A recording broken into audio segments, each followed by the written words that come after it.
Hi there, YouTube. It's your friend, Sister Pfister. You may have noticed I've been absent for a little while.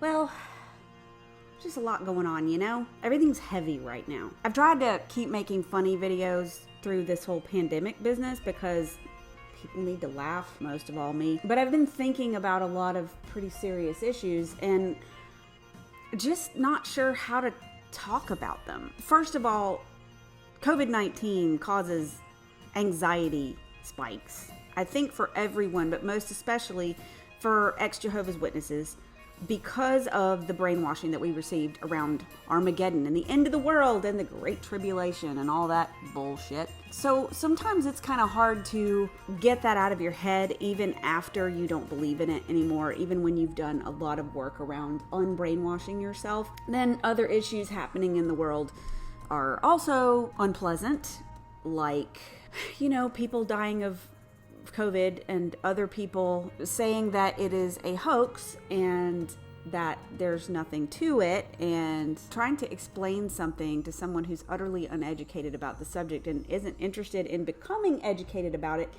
That's a little daunting. It's a pain in the ass. It's just like, why should we even have to do that? Another thing that's really been troubling me is watching people that I've known for years, both inside and outside of the ex-Jehovah's Witness community, become almost radicalized by insanity. This stuff ranges from conspiracy theories, just stuff that's just outright nuts, to things that are much more insidious and frankly racist, and people who don't understand that they're racist, or they don't understand that they may not be personally, intentionally acting with prejudice, but they participate gleefully in a system that is rigged and has been from the beginning. Because make no mistake, y'all, our country, as far as America is concerned, this system isn't broken. This system was designed this way. And it upsets me because it's one of those things that you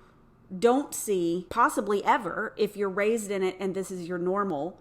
You don't have any reason to think, well, this isn't the way things are supposed to be. And for another thing, that it's what we're taught. Like, we're taught in school that America is this giant melting pot and that everybody's welcome here. And if you work hard enough and you make the right choices and you bust your butt hard enough, you can pull yourself up by your bootstrap. And that's supposed to be true for everyone. And yet, it's not. I've been doing a lot of personal work around educating myself about racism and what it is and what it means to be anti-racist. So I'm going to put in the description some books that I have been reading myself that I recommend, but also it's been troubling to me that I'm raising two children. I'm raising two white men. What do I want them to be? What do I want them not to be? It's heavy. It's a lot. And it's also, for me lately, looking at my friends, both new and old, who are people of color, and thinking about ways in which I have completely ignored how I have been privileged enough to be able to completely ignore what they put up with every day. And it makes me sick. Watching people that I know and love begin to vilify me personally, to call me names, to say I'm stupid and brainwashed and all these things because I believe to the core of my being that Black lives matter. Like, what kind of person says Black lives don't matter? What kind of person says that? What kind of person responds to someone saying, please don't kill us anymore with, well, all lives matter? I mean, what's wrong with you people? Why do people behave as if it is normal to treat a whole race of people, multiple races of people, as if they are less than and they're not as important? And if you think you don't, let me ask you a few questions. When you pay for something at a counter, cashier, cash register, and the person at the cash register is Black, do you put the money in their hand or do you put it on the counter? When you walk into a store and a person of color walks into the store before you and the clerk says, may I help you, to the white person first, regardless of who came in first? That ever happened to you? Because it's happened to me. When you see things like this happening, do you call them out? Or do you even notice? Start noticing.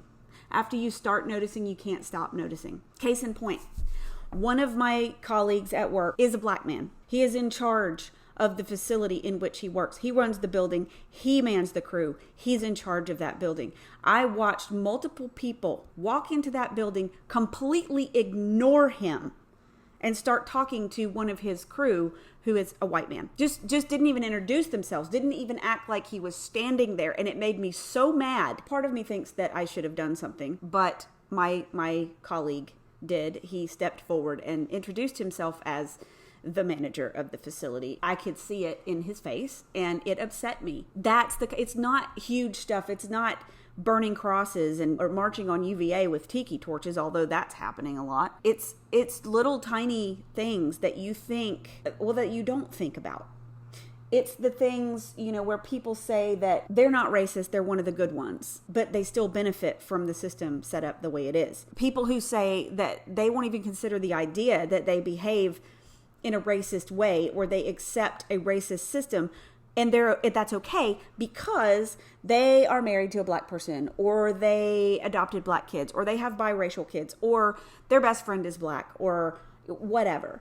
That doesn't really mean you're not a racist, right? And being a racist is not what we were taught in school. In school, like I said, we're taught that there's this melting pot and everybody's equal and you can work your way into the American dream no matter who you are. That racism, that civil rights is history. It's a thing of the past. They teach kids, like I've seen my own kids come home talking about the story of Martin Luther King and how he accomplished all of this, getting civil rights, as if civil rights are over, as if people of color have civil rights in this country. Yes, they can vote, but they're also sent to jail for things that a white person would not even be stopped for. They have to worry about being stopped by the police, whether they're going to die because they have a broken taillight or because they were driving on the wrong side of town. I mean, just think about the implications of that. There's a wrong side of town if you're a different color. What the hell? Is somebody in your neighborhood going to call the cops on you because you're taking a walk? Are people going to decide to be vigilantes and chase you down and shoot you, beat you to death, choke you to death? Are the police going to choke you to death because somebody thought you looked suspicious? That is what happens to black and brown people in this country. And you can back the blue all you want to, but the fact is they're not blue anymore, and they haven't been for a long time. The police in this country have been militarized, and they are now not really here to protect and serve anymore. I'm actually worried about what this country is coming to. I'm worried about the election in November. I'm worried about what it's going to mean for my children and my family and my friends, particularly the ones who happen to be people of color. Y'all, we can't let this slide. We can't ignore this anymore. We can't roll over and go back to sleep about this. This is a real issue. It is a real thing.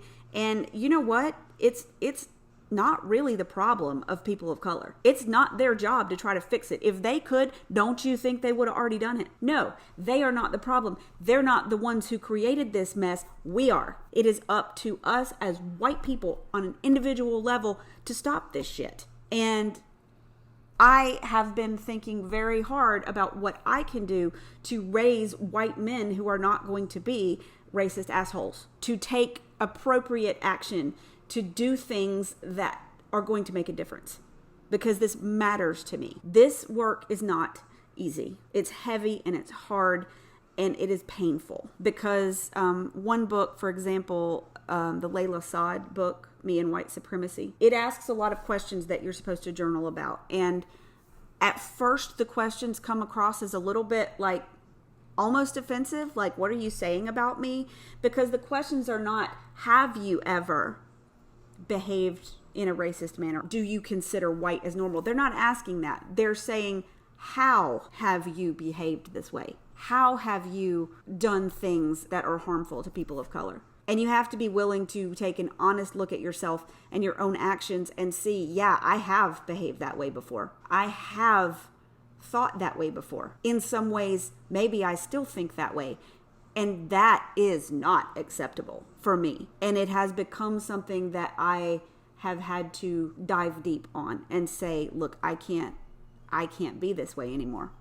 I have to do better. We all have to do better. In addition to the reading, I've also bought a bunch of books for my kids that show Black characters as the protagonists, who show multi-dimensional people of color and not just people of color as sidekicks and stereotype. I have taken a more active approach to making sure that their circle is not all white, that they have opportunities to know people of color and to experience other cultures and other places as much as we can right now in their lives, so that they grow up with a personal connection to people who don't look like them, because I think that is utterly important.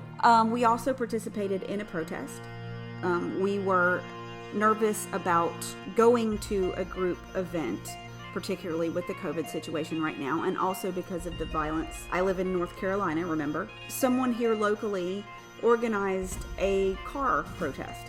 So we were all socially distanced. We were all in our cars, and there was a parade route which went through downtown Greensboro and several neighborhoods and several places that had significance in the local civil rights fight. We made protest signs for our car, and me and the kids loaded up and we drove through. It was really cool. It was a really cool experience. In downtown Greensboro, the windows that are boarded up have sprung up the most beautiful artwork, and even though some jackwagon went and defaced some of it, the artist came back and repainted it, and it's even better than before. It's amazing how people are actually trying to remedy this situation. People are actually trying to come together and say, look, our system's messed up, we need to do better. And I don't understand why our leadership in this country is saying the opposite. I just don't understand. And I don't understand all the people that I know and love who are saying with their actions that Black lives don't matter. Look, what Black Lives Matter means is not only Black Lives Matter, okay? Nobody would say that. What they are saying is Black Lives Matter too. Why do they need to say that? Because this country has behaved for hundreds of years as if they don't. We all behave as if they don't, and they do. So yeah, that's what I've been thinking about. I promise to do some funny stuff in my next video, but not feeling funny right now. Sorry. Not sorry.